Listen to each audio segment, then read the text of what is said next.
사랑하는 형제자매 여러분, 반갑습니다. 우리 삶의 여정에는 때로 우리의 힘만으로는 도저히 넘을 수 없을 것 같은 거대한 벽을 마주할 때가 있습니다. 인간의 지혜와 노력으로는 해결의 실마리조차 보이지 않는 깊은 절망의 순간들. 하지만 바로 그 순간이 하나님께서 우리 삶에 개입하시고 일하시기 시작하는 가장 놀라운 전환점이 될 수 있습니다. 오늘 우리는 바로 그 하나님 크기의 문제에 대해 함께 나누고자 합니다. 오늘 말씀을 듣기 전에 만약 이 이야기가 여러분의 마음에 울림을 준다면 좋아요와 공유를 통해 이 은혜를 주변의 다른 이들에게도 흘려보내 주시길 부탁드립니다. 여러분의 구독은 저희가 이 귀한 사역을 계속 이어가는 데 큰 힘이 됩니다. 이 말씀을 나누고 듣는 모든 분들의 삶 위에 하나님의 크신 평안과 축복이 함께하기를 기도합니다. 자, 그럼 이제 하나님의 말씀 속으로 함께 들어가 보겠습니다. 우리의 삶에는 인간의 이해나 지혜로는 풀 수 없는 문제들이 반드시 찾아옵니다. 우리는 종종 그런 순간들을 낙심과 좌절의 시간으로 여기지만 사실 하나님은 우리가 그분과 동행하며 살아가도록 부르셨기 때문에 필연적으로 이런 시간들을 허락하십니다. 우리는 인생을 혼자 해결하도록 설계되지 않았습니다. 성경은 말씀합니다. 사람을 의지하며 그의 힘을 자신의 희망으로 삼는 자는 저주를 받을 것이라고 말입니다. 하지만 우리는 너무나 자주 하나님 없는 문명을 스스로 구축하며 살아갑니다. 그러다 그 견고해 보이던 세상이 흔들리면 어찌할 바를 모르게 되죠. 저는 최근에 다시 성경을 처음부터 읽으며 깊은 묵상에 잠겼습니다. 하나님의 말씀은 우리 안에 거할 때 우리를 내면 깊은 곳에서부터 변화시키는 능력이 있습니다. 그러다 창세기에 나오는 카인과 아벨의 이야기를 새로운 눈으로 보게 되었습니다. 태초에 인간이 타락한 후 하나님께서는 여자에게 약속을 주십니다. 너의 후손이 뱀의 머리를 상하게 할 것이다. 이 약속은 여자뿐만 아니라 원수, 즉 사탄도 똑똑히 들었습니다. 사탄은 그 약속의 씨앗이 나타나는 것을 막으려 필사적이 되었고 여자인 하와는 그 씨앗을 간절히 기다렸습니다. 하나님께서는 그 씨앗이 바로 당신 자신, 즉 예수 그리스도가 되어 인간의 모습으로 와서 빼앗긴 권세를 되찾아 주실 것이라는 구체적인 계획은 아직 밝히지 않으셨습니다. 그래서 모두가 궁금해했죠. 과연 그 약속의 후손은 어떤 모습일까? 마침내 하와가 첫 아들 카인을 낳았습니다. 그녀는 기뻐하며 외쳤습니다. 내가 여호와로 말미암아 득남하였다. 어쩌면 하와는 카인이 바로 그 약속의 씨앗일지도 모른다고 생각했을 겁니다. 그리고 그 생각은 사탄도 똑같이 했습니다. 사탄은 카인을 자기 편으로 만들기 위해 그를 예리하게 주시하기 시작했습니다. 이후에 둘째 아들 아벨이 태어났습니다. 성경은 그저 담담하게 아벨을 낳았다고만 기록합니다. 시간이 흘러 두 형제가 하나님 앞에 제물을 바칠 때가 되었습니다. 하나님께서는 아벨의 제물은 받으셨지만 카인의 제물은 받지 않으셨습니다. 바로 그 순간 사탄은 기회를 포착하고 카인의 마음에 파고들었습니다. 하나님께서는 카인에게 경고하셨습니다. 내가 선을 행하면 어찌 낯을 들지 못하겠느냐. 카인이 해야 할 일은 겸손히 자신을 낮추고 주님, 제가 무엇을 잘못했습니까? 어떻게 해야 주님께 연락될 수 있습니까? 라고 묻는 것이었습니다. 하지만 그는 시기심과 교만, 질투심에 사로잡혀 분노를 터뜨렸습니다. 아마도 그는 어떻게 감히 동생은 받아들여지고 나는 거절당할 수 있는가? 라며 분개했을 것입니다. 사탄이 그의 생각에 강력한 영향을 미치고 있었기 때문입니다.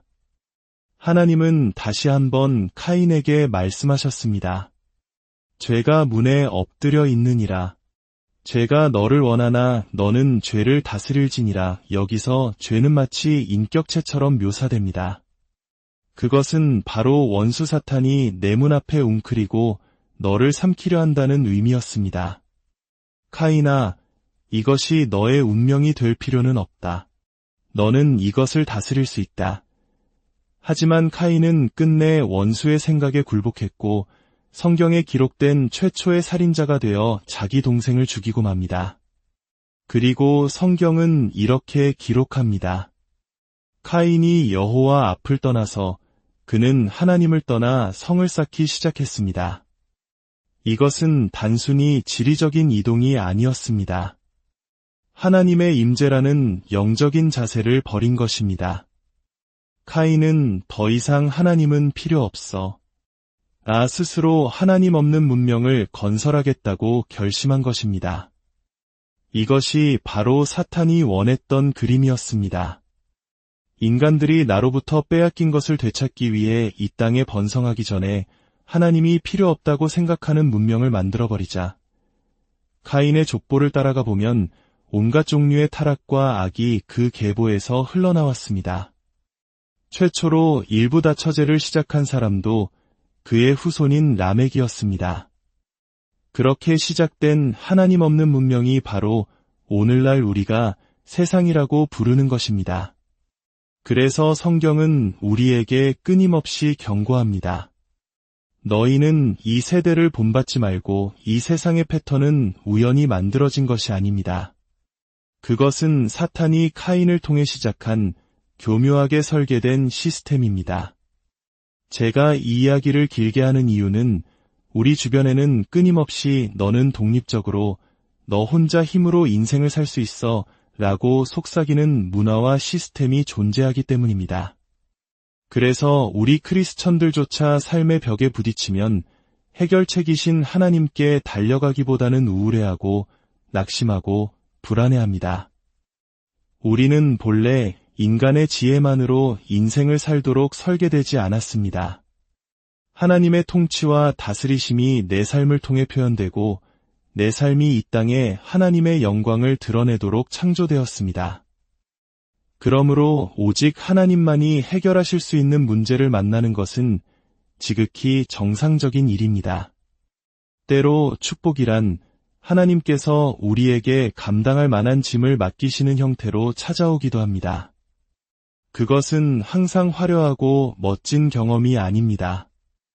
오히려 하나님께서 당신의 능력이 아니고서는 해결될 수 없는 문제를 우리에게 신뢰하고 맡기실 때 그것이 바로 축복입니다. 이제 누가복음에 기록된 한 여인의 이야기를 통해 우리 삶의 문제들에 이 원리를 어떻게 적용할 수 있는지 살펴보겠습니다. 스가랴 4장 6절은 이렇게 말씀합니다. 이는 힘으로 되지 아니하며 능력으로 되지 아니하고 오직 나의 영으로 되느니라. 여기서 힘은 집단적인 노력과 세력을 의미합니다. 나에게 투자자 몇 명만 있다면 이 사업은 성공할 텐데 와 같은 생각들 말입니다. 능력은 개인적인 강점, 즉 지혜나 학벌, 재능을 의미합니다. 그러나 주님은 말씀하십니다. 어떤 문제들은 내가 세상의 모든 힘과 능력을 다 동원해도 해결되지 않는다고, 오직 성령의 능력으로만 가능하다고 말입니다. 누가복음 8장 40절에서 48절 말씀입니다. 예수께서 돌아오시자 무리가 환영했습니다. 그들은 모두 예수를 기다리고 있었습니다. 그때 야이로라 하는 회당장이 예수의 발 앞에 엎드려 자기 집에 오시기를 간구했습니다. 그에게는 12살 된 외동딸이 있었는데 죽어가고 있었습니다. 예수께서 가실 때에 무리가 밀려들었습니다. 그 중에 12해를 혈루증으로 앓는 여인이 있었습니다. 그녀는 의사들에게 자기의 모든 재산을 썼지만 아무에게도 고침을 받지 못했습니다. 그녀가 예수의 뒤로 와서 그의 옷가에 손을 대니 즉시 혈루증이 그쳤습니다. 예수께서 이르시되 내게 손을 댄 자가 누구냐? 하시니 다 아니라 할 때에 베드로가 이르되 주여 무리가 밀려들어 미나이다. 예수께서 이르시되 내게 손을 댄 자가 있도다. 이는 내게서 능력이 나간 줄 알미로라 하셨습니다. 여자가 스스로 숨기지 못할 줄 알고 떨며 나아와 그 앞에 엎드려 손을 댄 이유와 곧 나은 것을 모든 사람 앞에서 말하니 예수께서 이르시되 따라 내 믿음이 너를 구원하였으니 평안히 가라 하셨습니다. 이 놀라운 이야기 속에서 우리는 하나님 크기의 문제를 마주했을 때 붙잡아야 할 5가지 영적 원리를 발견할 수 있습니다. 첫째, 하나님 크기의 문제는 지극히 평범한 세상의 문제처럼 보일 수 있습니다. 에베소서 6장 12절은 말씀합니다. 우리의 씨름은 혈과 육을 상대하는 것이 아니요 통치자들과 권세들과 이 어둠의 세상 주관자들과 하늘에 있는 악의 영들을 상대함이라. 어떤 문제들은 사람을 통해 우리에게 다가오지만 그 사람이 우리의 원수가 아닙니다. 악한 영이 그 사람에게 영향을 주어 우리를 공격하는 것뿐입니다. 우리가 겪는 문제의 현상은 현실적이지만 그 해결책은 현실 세계에 있지 않을 수 있습니다. 그래서 우리는 때로 혼란에 빠집니다. 나와 비슷한 문제를 겪었던 친구는 세상적인 방법으로 쉽게 해결했는데 왜 나는 똑같이 해도 해결되지 않는 걸까? 이것은 낙심할 이유가 아니라 오히려 깨달음의 순간이 되어야 합니다. 혹시 내가 세상의 문제라고 생각했던 이것이 사실은 오직 하나님의 능력만이 해결할 수 있는 영적인 문제는 아닐까? 진짜 원수가 누구인지 깨달을 때 우리는 사람을 향한 미움과 용서하지 못하는 마음에서 자유로워질 수 있습니다. 둘째, 하나님 크기의 문제는 나의 힘과 지혜가 완전히 바닥났을 때 비로소 명확해집니다. 혈루증 앓는 여인을 보십시오. 이 문제가 처음 시작되었을 때 그녀에게는 재산이 있었습니다. 그녀의 첫 번째 생각은 하나님을 찾는 것이 아니었습니다. 가진 돈으로 의사를 찾아가는 것이었죠. 물론 의사를 찾아가는 것이 잘못된 것은 아닙니다. 우리도 감기에 걸리면 병원에 갑니다. 그녀는 이 의사, 저 의사를 찾아다니며 모든 재산을 허비했습니다. 그리고 마침내 자신의 모든 것을 소진했을 때 그녀는 깨달았습니다. 이것은 의사가 고칠 수 있는 병이 아니구나. 오직 하나님만이 하실 수 있는 일이구나. 때로 하나님은 우리가 자신의 한계에 도달하도록 허락하십니다. 예레미야 29장 13절은 너희가 온 마음으로 나를 구하면 나를 찾을 것이요 나를 만나리라고 말씀합니다.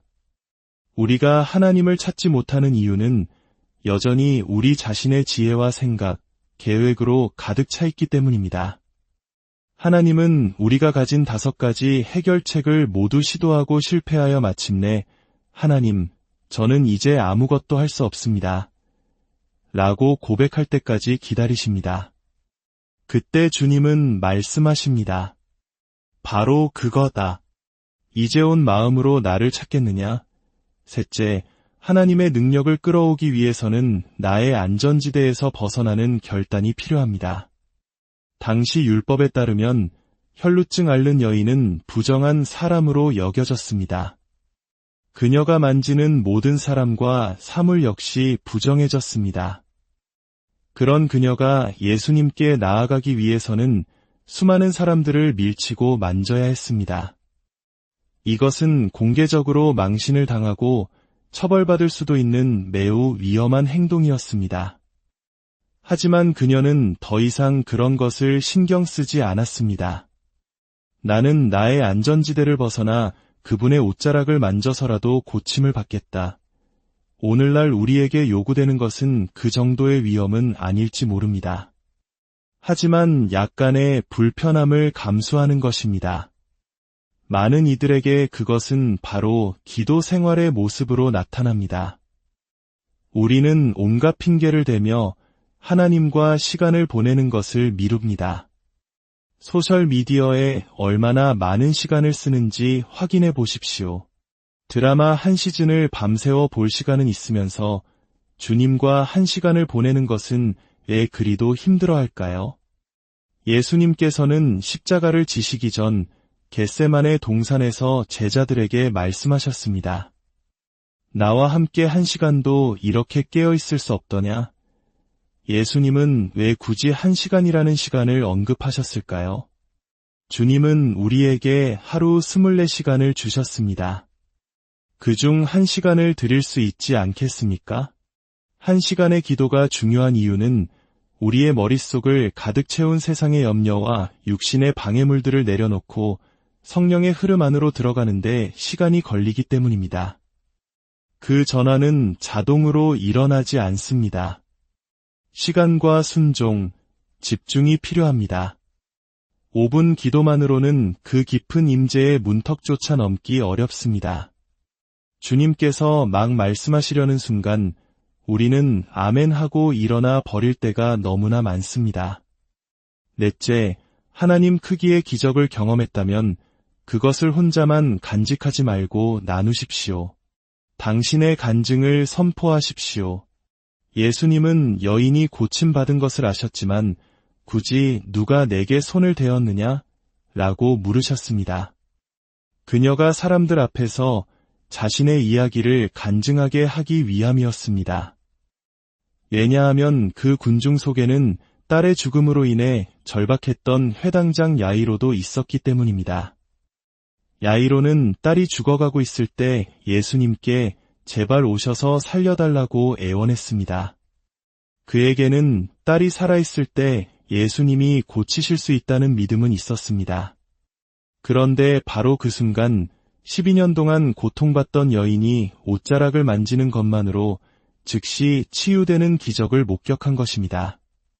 그의 마음에 어떤 생각이 들었을까요? 저 여인도 즉시 나았다면 예수님이 내 딸에게 가시면 분명히 나을 것이다. 그 간증은 야이로의 마음에 강력한 믿음의 씨앗을 심었습니다. 잠시 후 사람들이 와서 당신의 딸이 죽었습니다. 라는 절망적인 소식을 전했을 때 예수님은 야이로에게 두려워하지 말고 믿기만 하라고 말씀하십니다. 야이로는 잠잠했습니다. 어쩌면 그는 방금 들었던 여인의 간증을 되새기며 흔들리는 믿음을 붙잡고 있었을지 모릅니다. 12년 된 병도 고치셨는데 내 딸이 12년 살다 죽었지만 주님은 능히 살리실 수 있다. 당신의 간증은 절망 속에 있는 다른 누군가에게 믿음의 씨앗이 됩니다. 마지막 5째, 하나님 크기의 기적을 경험했다면 당신의 새로운 정체성을 온전히 받아들이십시오. 예수님은 여인에게 따라 내 믿음이 너를 구원하였으니 평안히 가라고 말씀하셨습니다. 지난 12년 동안 그녀가 알던 세상은 거절과 고립, 고통뿐이었습니다. 예수님은 그녀를 단지 육체적으로만 치유하신 것이 아닙니다. 그녀를 딸이라 부르심으로써 사회로부터 버림받았던 그녀의 지위를 회복시켜 주셨습니다. 그리고 평안히 가라고 명령하셨습니다. 이것은 매우 중요합니다. 우리는 때로 너무나 오랫동안 고통과 상처에 익숙해져서 그것 없는 삶을 어떻게 살아야 할지 모를 때가 있습니다. 좋은 일이 생겨도 불안하고 축복이 주어져도 나는 그럴 자격이 없어라고 생각하는 가면 증후군에 시달립니다. 과거의 트라우마가 현재의 축복을 누리지 못하게 막는 것입니다. 주님은 말씀하십니다. 더 이상 과거의 정체성으로 살지 마라. 평안 속으로 걸어가라. 누군가 당신의 과거를 들추어내며 당신을 정죄하려 할 때 기억하십시오. 그것은 혈과 육의 문제가 아니라 우리를 참소하는 원수의 목소리입니다. 담대하게 선포해야 합니다. 이전 것은 지나갔으니 보라 새 것이 되었도다. 나는 그리스도 안에서 새로운 피조물이다. 사랑하는 여러분, 지금 당신이 마주한 그 거대한 문제는 당신을 무너뜨리기 위한 것이 아니라 당신을 하나님의 능력 안으로 초대하는 초청장입니다. 당신의 힘이 끝나는 바로 그곳에서 하나님의 역사는 시작됩니다. 함께 기도하겠습니다. 사랑의 하나님 아버지, 오늘 말씀을 통해 우리 삶의 가장 큰 문제들이 실은 하나님을 만나는 가장 큰 기회임을 깨닫게 하시니 감사합니다. 우리의 힘과 지혜를 내려놓고 오직 주님의 능력을 의지하게 하옵소서. 우리의 안전지대를 벗어나 기도의 자리로 나아갈 용기를 주시고 주님께서 행하신 놀라운 일들을 담대히 간증하는 입술이 되게 하옵소서. 과거의 상처와 정체성에 묵이지 않고 그리스도 안에서 주어진 새로운 신분을 누리며 평안 속에서 살아가게 하옵소서. 이 모든 말씀 우리를 구원하신 예수 그리스도의 이름으로 기도드립니다. 아멘. 여러분의 삶에 하나님의 평안과 은혜가